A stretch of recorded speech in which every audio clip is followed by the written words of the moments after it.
Throughout this presentation for EDF4252 Assessment Task 1, Delaney will be discussing the benefits of cross-curriculum approaches, Sophie Membrey will be discussing assessment and cross-curriculum approaches, and Barbuto will be discussing science and cross-curriculum approaches.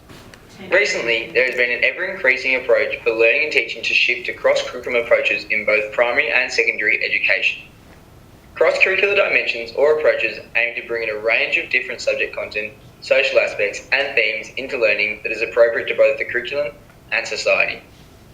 Cross-curriculum approaches add dimensions that aim to enhance student learning through being relevant to their interests in society and in school. Benefits of cross-curriculum approaches to learning allow for teachers to approach teaching subject matter in a different, more engaging format, assisting students in their ability to process information and apply it in their learning. Ford and Form describe engagement as the grasp of practice, indicating that through learning actively and with a hands-on approach, students can feel that they have more control over their learning. Cross-curriculum approaches to learning allow for a combination of subject content. Students become familiar with patterns across their subjects in school. Brand and Triplett explore that through the integration of subjects, students enhance their learning by becoming familiar with similarities. Bean explores the idea that students take these concepts and patterns in school and can apply them into situations in society. If subject matter was taught separately, students would not have the creativity, engagement and control of their learning that cross-curriculum approaches allow. Cross-curriculum approaches are furthermore beneficial to student learning through creating a hook to topics, which prompts students to be proactive in their learning. A hook allows students to draw on their prior knowledge to the topic, question or issue and use this knowledge to build a foundation for student-centred learning, which is what cross-curriculum approaches to learning encourage. The similarities of cross-curriculum approach and Vygotski's constructivism display that students are most engaged with learning when the issues and topics are relevant to the student's interests and surroundings. This indicates that cross-curriculum approaches to learning allow for maximum engagement and are beneficial to students' learning as it is relevant, efficient, and student-centred. Integrated approaches to teaching are becoming more prominent in contemporary education. Therefore, it is valuable to understand the importance of also developing assessment to best suit integrated teaching strategies. The goal of using an integrated teaching approach is to educate students to make connections between different disciplines and ensure that students can then apply their knowledge from one topic to another.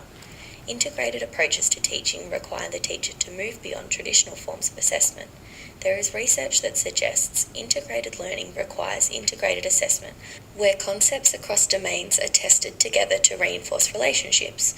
Traditional forms of assessment may not be designed in a way that suits an integrated teaching approach and therefore don't accommodate for transfer of learning, the integration of knowledge and preparation for future knowledge. Traditional assessment approaches such as exams and tests need not be replaced but utilised in conjunction with integrated assessment approaches such as portfolios, learning logs and visual representations when using an integrated teaching approach. Exams and tests can still be incorporated to be useful forms of summative assessment, though integrated assessment strategies should be incorporated into lesson planning as diagnostic, formative and/or evaluative assessments. Students should be given the opportunity to be assessed in different ways, not only to suit their individual learning needs, but because the practical integration of knowledge allows for students to demonstrate what they learn in meaningful ways and also provides an opportunity to demonstrate what it means to them to be academically successful. In relation to determining whether a student has actually learnt the topic, integrated assessment approaches help to monitor student learning by providing opportunities for regular feedback and ensuring that any students' misconceptions are counted quickly, allowing them to further understand the topic and build their knowledge. In conclusion, Hartzler found overwhelming evidence to support the findings that students in integrated curriculum programs do better on standardised and program-developed assessments of achievement than students in traditional classrooms.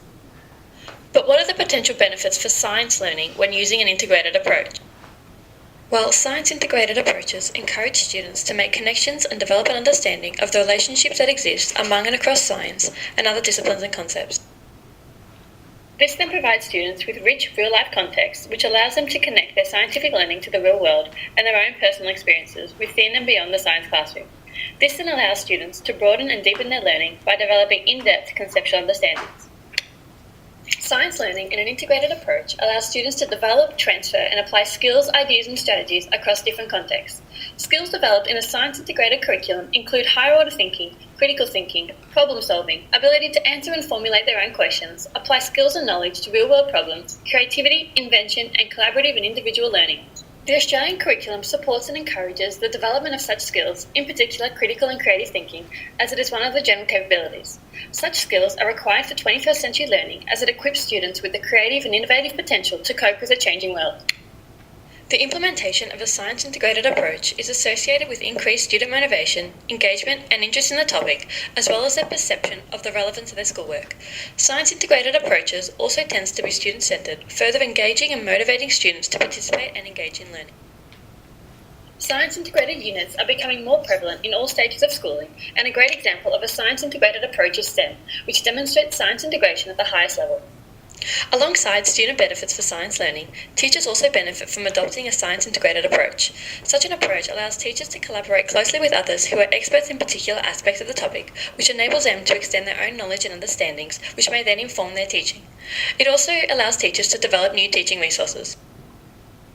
It is also worth noting that although there are many benefits associated with implementing an integrated science approach, in order for these successful learning outcomes to occur, time must be allocated to allow students to consolidate their learning.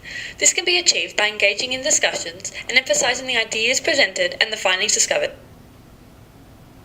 Overall, an integrated science approach creates authentic and engaging science learning opportunities, which acts as a platform for students to develop and learn scientific concepts in different contexts and to acquire transferable skills and knowledge.